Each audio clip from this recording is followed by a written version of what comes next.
আজকে গরু হাটে যাবো, বাজারে সেরা গরুটাই কিনবো। হ্যাঁ মামা, এবার আমরাও 1 লাখ টাকা গরু কোরবানি দিব। বাজেট কত রে? 2 লাখ টাকা বাজেট। কিরে কিসের বাজেট লয়ে কথা কইতাছস তোরা? কিরে তোরা এবার কোরবানি দিবি না? না রে বন্ধু, কোরবানি দেওয়ার মতো সামর্থ্য আমগো নাই।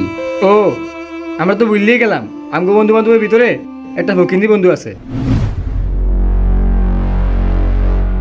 বুঝলাম না বন্ধু, মজা নিলি নাকি অপমান করলি? মজা লওয়ার মতন কি আছে রে ভাই? আমার বাবা নাই, এটা তোরাও জানোস। পুরা সংসারটা আমার ঘরে, যেটাকে ইনকাম করি কোনো রকম সংসার চলে।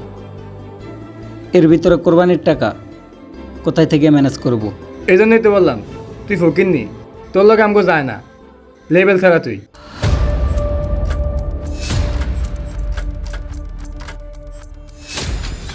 আর কোনো দিন তো করে বিরক্ত করব না। যেদিন আল্লাহ তোকে লেভেল আমার নিব, ওই দিন তোকে সামনে দাঁড়ায়া অতীতের কিছু স্মৃতি মনে করে দিম। আর হ্যাঁ, দুনিয়ার যারা তারা বন্ধু বাবা ঠিক না। আমার দাদাই মরে গেছে, আল্লাহ বেহেশতে নসিব করুক। যাওয়ার আগে একখান কথা হয়ে গেছে, গরু ছাগলকে বিশ্বাস করবি কিন্তু কোনো মানুষকে না।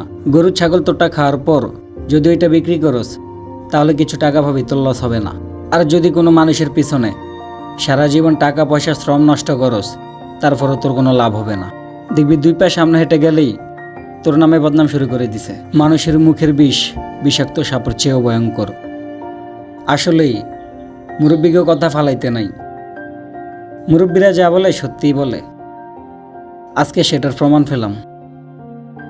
ভালো থাকিস, আর তো করে বিরক্ত করব না। শালার ফকিন্নি ইমোশনাল দেখা। বাদ দে পাগলের কথা, চল গরুর হাটে যাই।